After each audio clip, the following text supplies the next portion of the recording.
This is Stanley Bruce, 8th Prime Minister of Australia.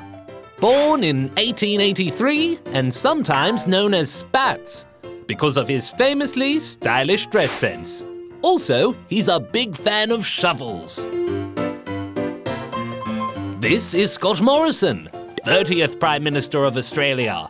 Born in 1968 and sometimes known as ScoMo because, well, it sounds like his name.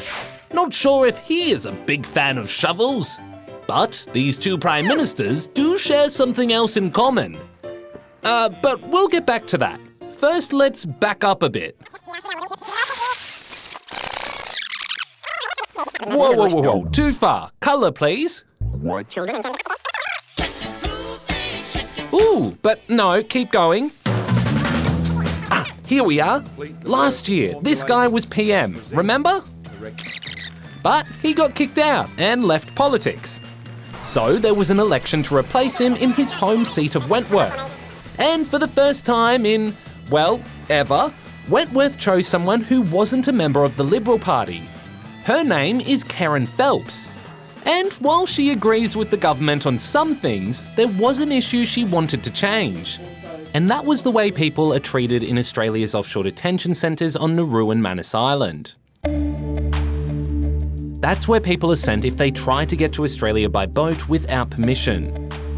The government says it's a way of discouraging asylum seekers from risking their lives trying to get to Australia by sea, and it says it's worked. But it's been controversial.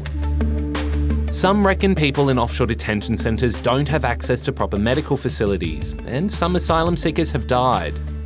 Last week, Karen Phelps put forward a new law which would make it easier for people who are already on Nauru and Manus Island to be taken to Australia for medical treatment if they needed it. But the government didn't support it.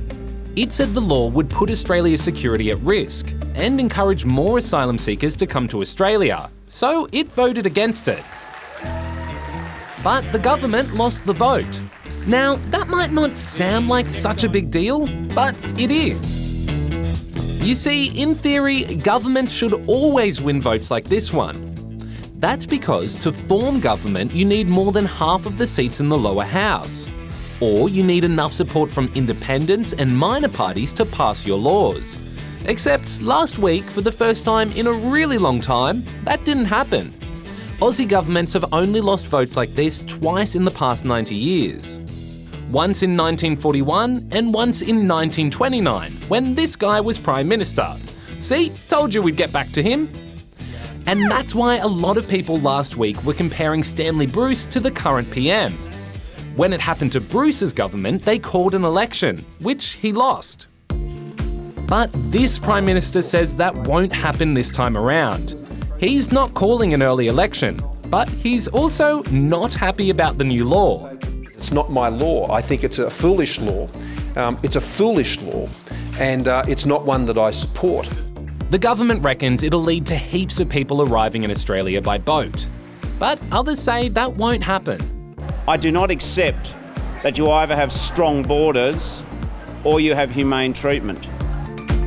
It's already become a big debate in Australia, and many reckon that as we get closer to the election, it'll only get bigger.